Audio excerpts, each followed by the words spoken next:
Hi, we're doing 100 in 100, where we review 100 VR games in 100 days. Today we are looking at Skyworld, a strategy game that you'll definitely want to try.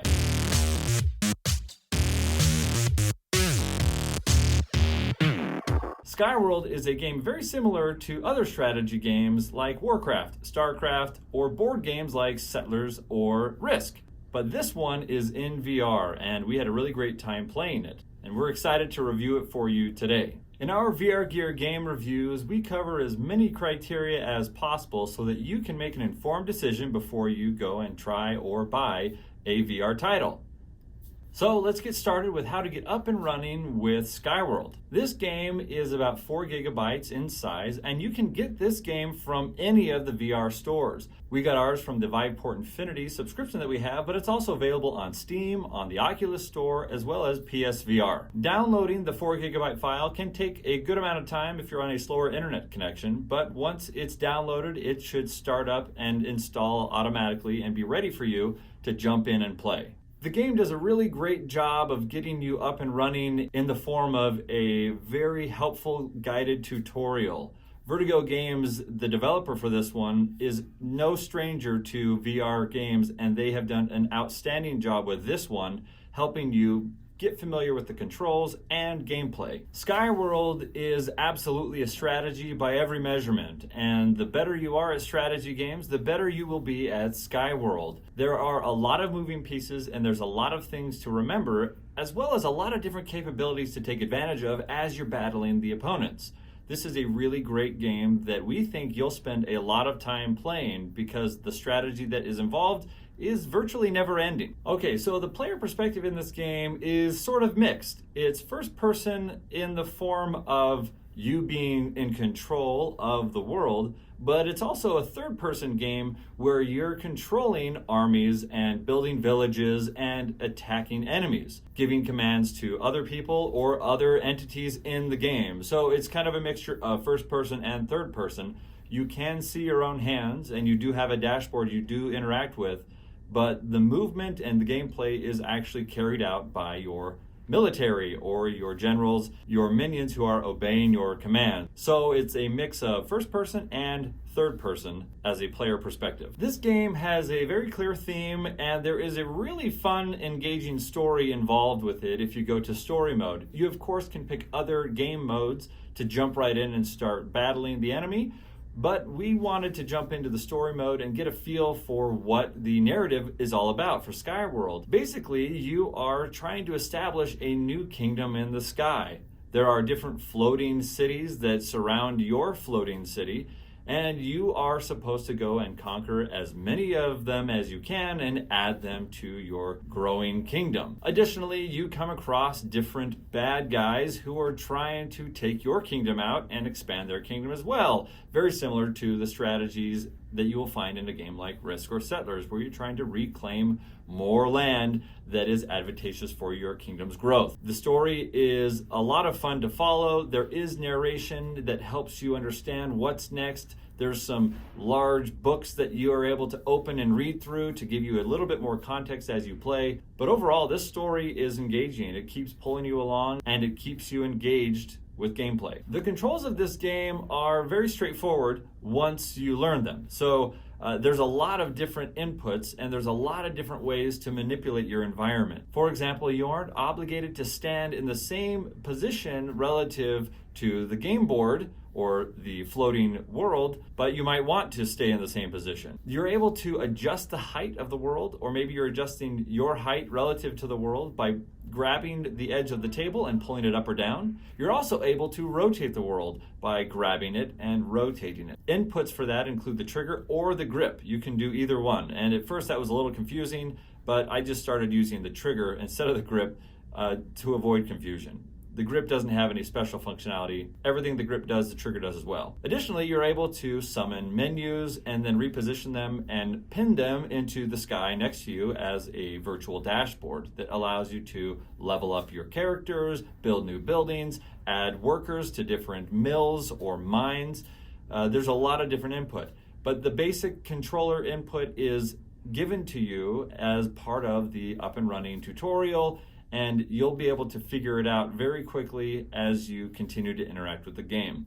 It does a great job spoon-feeding you what you need to know and how you're able to achieve that as you progress. The music and sound of this game were really engaging. The developers did a great job of matching the soundtrack to what you would expect for, let's say, a jolly kingdom that's trying to help their people survive. The music does change tone appropriately as you approach the enemy's gates.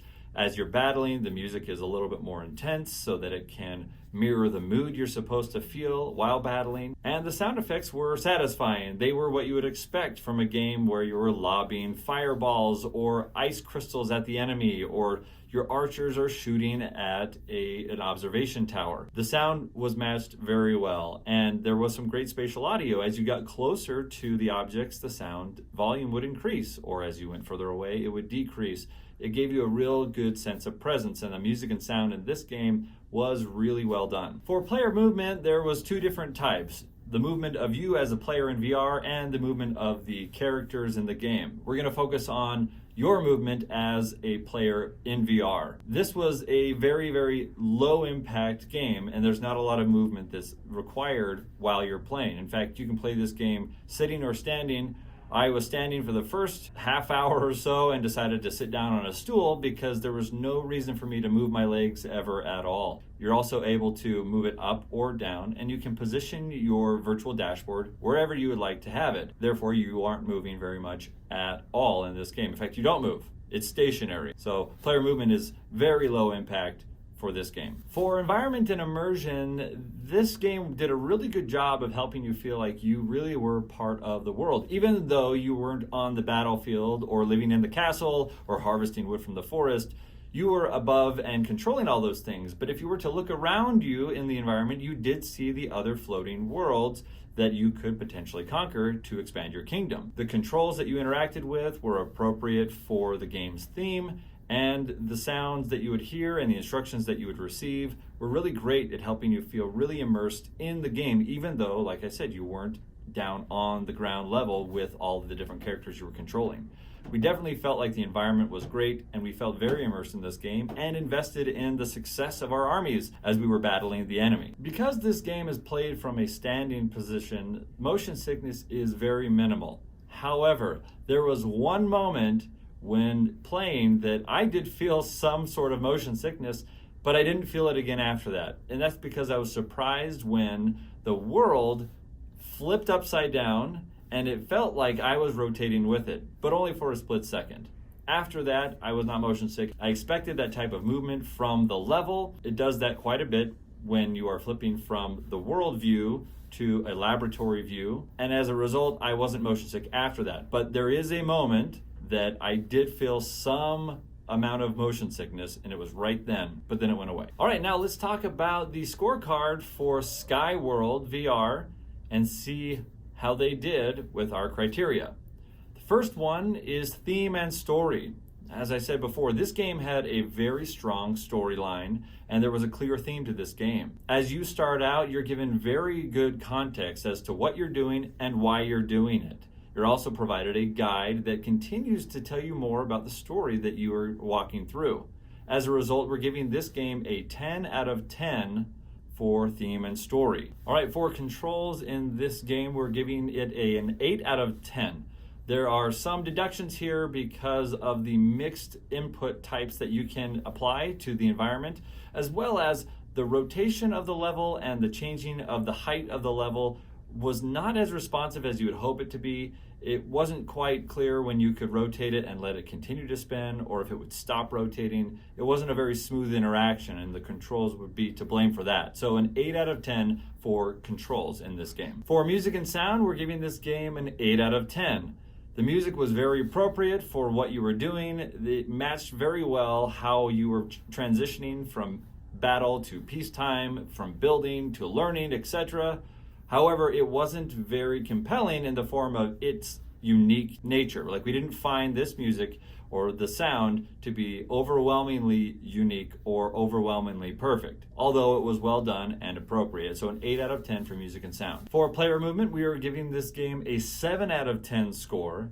This is because as the VR player, there are a lot of limitations to where you can move and how you can observe what's going on in the game. There was a lot of times where you wanted to have a closer look at something across the board, but getting there required you to do some spinning maneuver of the table. But even then, you can't see closely what is going on, and as a result, you can't move as a player as you would like to. So a 7 out of 10 for player movement. For motion sickness, this game gets a 9 out of 10. That's a near perfect score, but there was an element of motion sickness that came about when the level first flipped itself over. I'm not sure how to avoid that for people who are new to VR or new to the game. You do get used to it, but it can't get a perfect score because there was that moment of motion sickness when the world first flipped upside down. So a 9 out of 10 for motion sickness. For environment and immersion, we're providing a score of 8 out of 10. This was a very good game. We did feel that we were immersed and the environment was good. This is, though, the environment that you are in as a player in VR. There was some good elements that helped you feel like you were part of a Skyworld that was expanding a kingdom, but there were some limitations to how much you could feel immersed in the game and in the world that you were observing. You definitely were an outside observer of what was going on in the game, and as a result, this game gets an 8 out of 10 for environment and immersion. Okay, so for the overall score for Skyworld VR, we are giving this game an 8.3 out of 10. That's a very high score. This game was very engaging. We'll definitely be coming back to it, and we really enjoyed the storyline. We enjoyed what you had to do and the different elements of the strategy that you could interact with. We had a really great time playing this game. So we recommend you go out and try this one out. It's available for free as part of your Viveport Infinity subscription, or you can buy it from the Steam Store, the Oculus Store, or the PSVR Store.